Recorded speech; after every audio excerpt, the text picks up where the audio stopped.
the barangay, the Filipino neighborhood.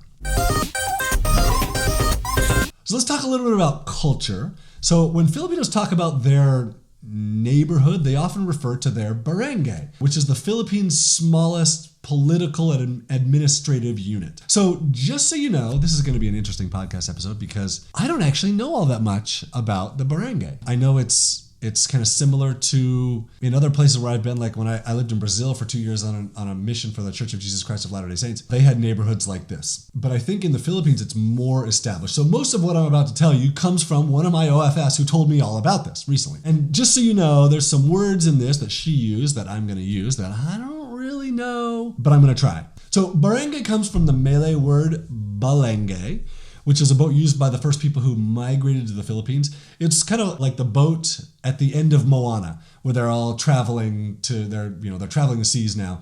And those who traveled in the same boats ended up settling in the same places, and that community formed the first barangay. There are over 42,000 barangays in the Philippines, and they are governed by their respective cities and municipalities. So the barangay is like a small administrative unit, and then they're governed by their cities and by their municipalities and by their states. So in order to be a barangay, there has to be at least 2,000 inhabitants.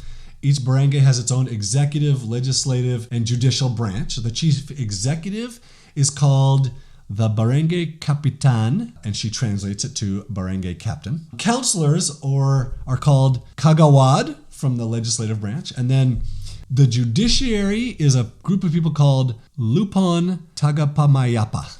Justice of the Peace? I don't really know if I'm saying that right, but most barangays also have their own police system, like a neighborhood watch called Tanod. So local governments empower the barangays to provide services to their local communities. So like with a barangay hall, you'll often see like a small clinic where people can come in for free health services or essential vaccines, stuff like that. Voting is also done in barangays. Small claims court and disputes are mediated with the judiciary, she calls it the Lupon Tagapamayapa.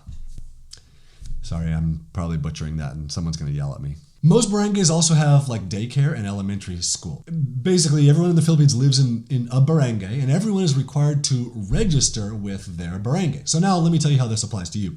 So background checks don't exist in the Philippines. And everybody always comes to me and they're like, how do I do a background check on these people? Or like I have my OFS is working with sensitive data and there's other people living in his house. How do I do a background check on those people? Like, sorry, there's no such thing. There's no such thing as a background check in the Philippines. They don't have a unified system. Like in the US, we have these social security numbers where it gets assigned to you when you're born and then you get tracked by it your whole life. And then there's companies that aggregate all of your data from everywhere. And it's really terrible. In the Philippines, they don't have that system. So they don't have a background check. The closest thing that they have kind of is a barangay clearance, which is kind of a government issued document from the barangay saying that this person is of good moral character and they're upstanding and they're acceptable in this barangay. And so you can ask an OFS for their barangay clearance, and if they don't have one, they can go get one from the local government, and then you can use that kind of as a background check that if they can't get a barangay clearance, then well, there's probably a problem.